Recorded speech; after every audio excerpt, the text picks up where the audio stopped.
بسم اللہ الرحمن الرحیم۔ السلام علیکم ناظرین، میں ہوں اغردین سحر، آپ دیکھ رہے ہیں میرا یوٹیوب چینل۔ ناظرین، آج سپریم کورٹ میں پورے ملک میں ایک ساتھ انتخابات کے حوالے سے درخواستوں پر سماعت ہوئی ہے، اور یہ سماعت ابھی کچھ دیر پہلے ختم ہوئی ہے، اور اس کے بعد شاہ محمود قریشی اور سعد رفیق نے میڈیا سے گفتگو بھی کی ہے۔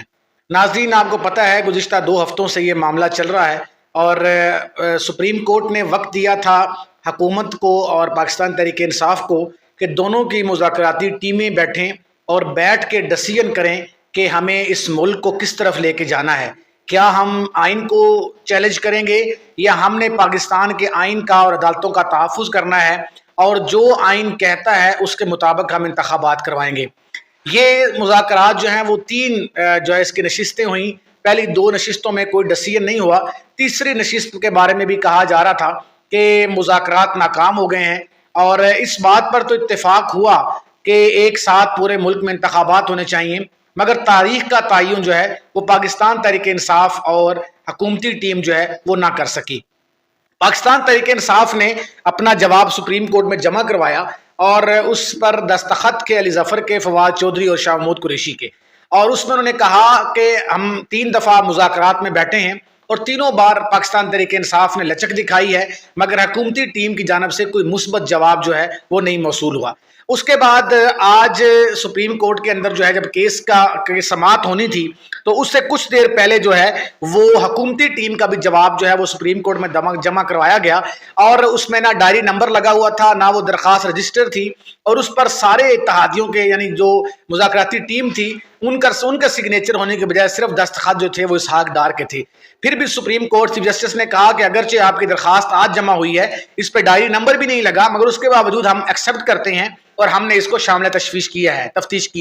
اب صورتحال یہ ہے کہ سپریم کورٹ آج بھی اس معاملے پر پہنچی ہے، اور اس نے مذاکراتی ٹیم کو بھی اور حکومت کو بھی انہوں نے کہا کہ اگر آپ 3-4 دن میں انتخابات کا فیصلہ کر لیتے ہیں تو میرا خیال سے یہ بہت بہتر ہوگا، ورنہ ہمیں آئین کے مطابق ایک مناسب فیصلہ جو ہے وہ جاری کرنا پڑے گا۔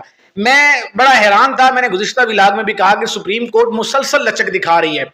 ناظرین، مذاکرات جو تھے وہ 3 بنیادی پر 3 اس کا رکنی ایجنڈا تھا جس پر مذاکرات ہونے تھے، اور 3 پر اتفاق ہو گیا ہے، 1 رہتا ہے، 4 ٹوٹلی جو ہے وہ اس کے مذاکرات کے لیے جو ہے وہ 4 پوائنٹ جو ہے، 4 نکاتی ایجنڈا جو ہے وہ رکھا گیا تھا۔ پہلا نقطہ یہ تھا کہ پورے ملک میں ایک ساتھ انتخابات ہونے چاہیے۔ اس پر پاکستان تحریک انصاف بھی متفق ہوئی، اور حکومتی ٹیم بھی، حکومت بھی اس بات پر متفق ہے کہ پورے ملک میں انتخابات جو ہیں ایک ساتھ ہونے چاہیے۔ دوسرا یہ کہا گیا کہ پورے ملک میں جو انتخابات ہونے ہیں وہ نگران حکومتیں کروائیں گی، یعنی کیئر ٹیکرز گورنمنٹ آئیں، اور کیئر ٹیکر گورنمنٹ جو ہے وہ پورے ملک میں انتخابات کروائے۔ اس پر پاکستان تحریک انصاف بھی متفق ہے، اور اس پر حکومتی ٹیم بھی متفق ہے۔ تیسرا جو نقطہ تھا وہ یہ تھا کہ ہم ان نتائج کو قبول کریں گے، یعنی جو نتائج الیکشن سے ہوں گے ہم اس کو قبول کریں گے۔ پاکستان تحریک انصاف اگر اقتدار میں آتی ہے تو مسلم لیگ نون اور باقی 12 جماعتیں دھاندلی کا شور نہیں ڈالیں گی۔ اگر مسلم لیگ نون یا پی ڈی ایم کی جماعتیں حکومت میں آ جاتی ہیں انتخابات سے، تو پاکستان تحریک انصاف دھاندلی کا شور نہیں ڈالے گی اور ان الیکشن کے نتائج کو قبول کرے گی۔ یہ بہت اچھا، یہ نقطہ مجھے سب سے پسند اس لیے آیا کہ ہمارے ہاں بدقسمتی سے گزشتہ کئی برسوں سے، کئی دہائیوں سے یہ ہوتا آ رہا ہے کہ جب ایک حکومت انتخابات جیت کر حکومت بنتی ہے ایک پارٹی، تو باقی پارٹیز جو ہیں وہ ایک طرف اپوزیشن میں بیٹھتی تو ہیں، مگر وہ پورے 5 سال اس شور میں گزار دیتی ہیں کہ آپ کی حکومت جیلی ہے، آپ کی حکومت امپورٹڈ ہے، آپ کی حکومت 2 نمبری سے آئی ہے، آپ کی حکومت گیٹ نمبر 4 سے آئی ہے، آپ کو فوجی اسٹیبلشمنٹ لے کے آئی ہے۔ یعنی پوری جو 5 سال کی مدت ہوتی ہے، وہ جو اپوزیشن جماعتیں ہوتی ہیں وہ حکومت کو اس لیے کام نہیں کرنے دیتی کہ وہ جیلی حکومت ہوتی ہے۔ یہ بہت اچھا نقطہ ہے، یہ بہت اچھا پوائنٹ ہے کہ پاکستان میں، اور میں یہ سمجھتا ہوں کہ اسی صورت میں ہم مارشل لا سے بچ سکتے ہیں، اسی صورت میں ہم آئینی بحران سے بچ سکتے ہیں، جب تمام سیاسی جماعتیں اس بات پر متفق ہو جائیں کہ جب ملک میں انتخابات ہوں، ان انتخابات کے نتائج کو تمام پارٹیز قبول کریں، ایکسیپٹ کریں، جس کی حکومت بنے وہ اپنی دوسری حکومت کو ایکسیپٹ کرے۔ تو بہرحال یہ بڑا اچھا نقطہ تھا۔ چوتھا جو پوائنٹ تھا، جو مین نقطہ تھا، وہ یہ تھا کہ انتخابات کس تاریخ کو ہونے چاہیے، اس پر کوئی جو ہے وہ تاحال فیصلہ نہیں ہو سکا۔ पाकिस्तान तहरीक इंसाफ जो है वो अभी तक मुंतजर है, जबकि ख्वाजा साद रफीक कहते हैं कि इमरान खान को क्या जल्दी है, अगर इलेक्शन 2-4 हफ्ते लेट भी हो जाते हैं। और उन्होंने 2 हवाले भी दिए। एक तो उन्होंने बेनजीर की शहादत का हवाला दिया कि बेनजीर भुट्टो जिस वक्त शहीद हुई थी उस वक्त भी इंतखाबात अपनी मुकर्ररा मुद्दत से लेट जो है वो हुए थे। दूसरा उन्होंने 88 का हवाला दिया जब पूरे मुल्क में सैलाब आया था और उस वक्त भी इंतखाबात जो है वो मुकर्ररा वक्त से देर यानी मुलतवी हुए थे और देर से जाकर हुए थे। तो साद रफीक साहब ने जो तारीखी हवाले देके मैं समझता हूं कि लचक 2 तारीखी हवाले दे के वक्त लेने की कोशिश की है और इशारा दिया है कि इंतखाबात जो है उसमें ताखीर हो सकती है। यानी मेरा ख्याल से हुकूमत जो है वो अक्टूबर में भी इंतखाबात नहीं करवाना चाहती। इस तरह सुप्रीम कोर्ट ने पूछा भी है कि आपके पास क्या ये है जो है वो ऑथेंटिक रिपोर्ट है कि मई के अंदर अक्टूबर के अंदर जो है वो सिक्योरिटी खदशात नहीं होंगे और अक्टूबर में मुल्की हालात बेहतर होंगे। तो बहरहाल बड़ी तवील कार्रवाई थी और वो कार्रवाई जो है वो सुनने वाली थी। दोनों फरीकैन एक दिन के इंतखाबात पर तो राजी हुए। अगर मुज़ाकरात कामयाब, चीफ जस्टिस साहब कहते हैं अगर मुज़ाकरात कामयाब नहीं होते तो हमारा फैसला मौजूद है, वक्त पर बता दिया जाएगा। अगर सियासतदानों को अपने हाल पर छोड़ दें तो आइन कहां जाएगा, चीफ जस्टिस साहब का ये सवाल था। अदालत ने अपने फैसले पर आइन के मुताबिक अमल करना है, आइन के मुताबिक अपने फैसले पर अमल कराने के लिए आइन इस्तेमाल कर सकते हैं। ये भी चीफ जस्टिस ने वहां पे रिमार्क्स दिए। इसके अलावा चीफ जस्टिस साहब ने कहा कि आप कानून में नहीं बल्कि सियासत में दिलचस्पी लेते हैं, हम यहाँ आइन के तहफ़्फ़ुज़ की बात करते हैं, आइन के मुताबिक अदालत को जो है वो चलना है। इंतहाई अहम रिमार्क्स जो है वो दिया चीफ जस्टिस उमर अता बंदियाल ने। उन्होंने कहा हम यहाँ आइन के तहफ़्फ़ुज़ का हलफ ले चुके हैं, आइन के मुताबिक अपने फैसले पर अमल कराएंगे। अदालत ने एहतराम में किसी बात का जवाब नहीं दिया, गुस्से में फैसले दुरुस्त नहीं होते इसलिए हम गुस्सा नहीं करते। चीफ जस्टिस साहब ने कहा कि गुस्से में फैसले जो हैं वो दुरुस्त नहीं होते, अदालत सिर्फ अपना फर्ज अदा करना चाहती है।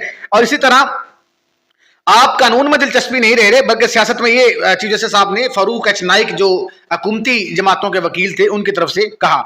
सुप्रीम कोर्ट जो है वो कहती है कि हम हमारी और असेंबली में होने वाली गुफ्तगू का जायजा लेंगे, जो बात यहां हो रही है उसका लेवल देखें। 23 फरवरी का मामला शुरू हुआ तो आपने उंगलियां उठाई, ये सारे निकात उस वक्त नहीं उठाए गए, इन्हीं कार्रवाई को हुकूमत ने संजीदा नहीं लिया। चीफ जस्टिस साहब जाहिर है तवील एक जो है वो नशिस्त हुई। मुज़ाकरात नाकाम हुए तो अदालत 14 मई के फैसले को लेकर बैठी नहीं रहेगी। यानी यहां मैं समझता हूं कि मेरा ख्याल से यह मामला बड़ा गड़बड़ हो सकता है कि चीफ जस्टिस साहब ने यह भी कह दिया कि अगर आप लोगों के मुज़ाकरात कामयाब नहीं होते, जो अदालत ने पहले फैसला दिया है 14 मई को इंतखाबात होंगे, तो जरूरी नहीं कि उसको हम लेके बैठे रहे, उसको तब्दील भी कर सकते हैं और उसमें एक नई जो है हम अमेंडमेंट भी कर सकते हैं या उसमें हम नई तारीख का तयन भी कर सकते हैं।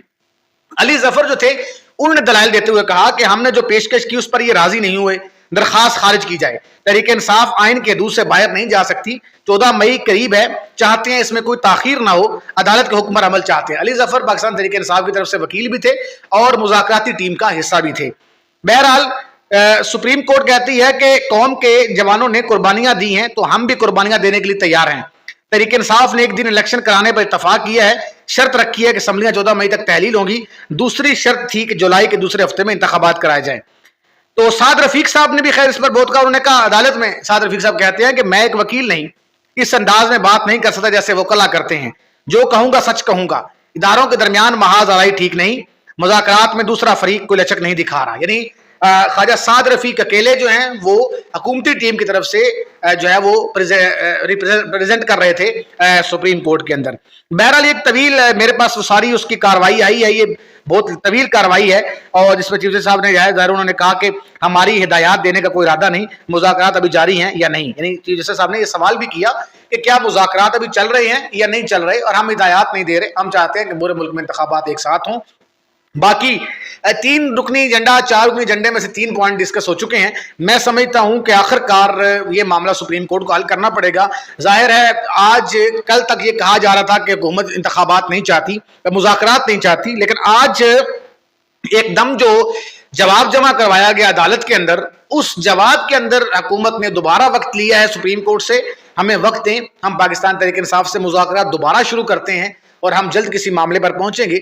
चीफ जस्टिस साहब ने कहा कि 2-3 दिन में अगर आप मामला हल नहीं करते तो जाहिर हम अपना फैसला जो है वो आइन के मुताबिक सुनाएंगे। नाजरीन बड़ी अहम पेशरफ्त हुई आज, लेकिन देखते हैं ये मामला कहां जाता है। सुप्रीम कोर्ट ने अभी तक कोई फैसला नहीं सुनाया। सुप्रीम कोर्ट भी बार बार इत्तेहादी जमातों को वक्त दे रही है, लेकिन इत्तेहादी जमातें हैं वो ना इत्तेहादी जमातें किसी तरफ बैठ रही हैं और ना हुकूमती टीम जो है उनके साथ उनका कोई डायलॉग जो है वो कामयाब हो रहा है। देखते हैं आगे आगे होता है क्या। आप हमारे साथ जुड़े रहिए। आज तक के लिए इतना ही, बहुत शुक्रिया।